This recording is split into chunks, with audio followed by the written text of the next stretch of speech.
Okay, we're progressing so far then, and now what I want to do is add some compression just to this individual audio track of our isolated vocal. And remember in the previous tutorial, the reason I'm doing this and not adding any compression to our studio recording is I don't really want to take away any of the dynamics of such a well-recorded song. So, that all said, let's add some compression just to our isolated audio track. You'll remember how we do this. Click on this button here, and this calls up our audio track effects dialog. As you can see, I've got three things in my chain: the noise gate, the EQ, and our track compressor. And no doubt you can also tell, I've unchecked the noise gate and the EQ. I don't want to do anything in terms of gating or EQing this studio recording of just the vocal. So then, working just on our compressor, what I'm going to do is I'm going to adjust the threshold first of all, and remember the threshold is the volume level at which the compressor starts to work. Any signal below whatever we set our threshold at, any signal below that in terms of volume won't have any compression assigned to it. So if I take this down to -2.3 for example, any signal in our vocal track that is below -2.3 in volume won't be compressed. Whereas anything above -2.3 and up to 0 dB, that just over 2 decibels of margin there, well, that will have compression imposed on it by whatever we set our amount to. And amount here within Sony Vegas really refers to the compression ratio.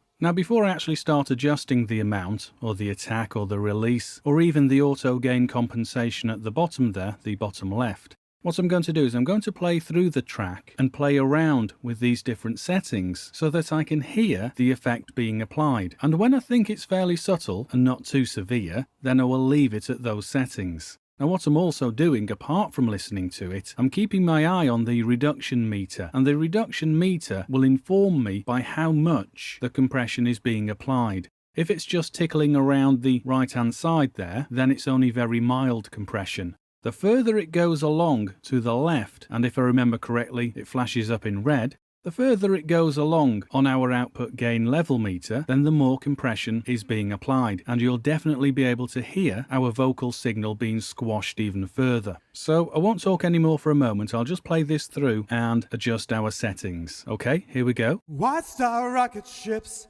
fill the air with the roar of drums and the sound of I don't care. I can just imagine what's going on there, but I cannot fathom. Okay, now set like that, at a threshold level of -5 dB, meaning any of my signal above -5 dB will be compressed, and by the compression amount of a ratio of 2 to 1. So for every 2 decibels above -5 dB of our audio signal, only 1 decibel will be allowed to emerge at the end of our compression. That's only very subtle, which is probably all I really need. By the way, don't get confused in terms of what you can hear if you can hear reverb, and I'm sure you can. The reverb is embedded within the audio file. This isn't a completely dry vocal track. I have got the completely dry vocal track as an independent file, but for this tutorial, this is a stereo recording with reverb embedded. Now, I bring that up only because if you do have an audio recording with reverb embedded into it and you start applying compression, then the compression will also have a sonic impact on the output file. It's a bit difficult for me to explain what this is going to sound like. You just have to listen, but you'll probably notice that your reverb level increases slightly. That's why I tend to record all vocal tracks, well in fact all audio tracks, in a music mix completely dry. Anyway, that said, let's have a look at what else we can adjust.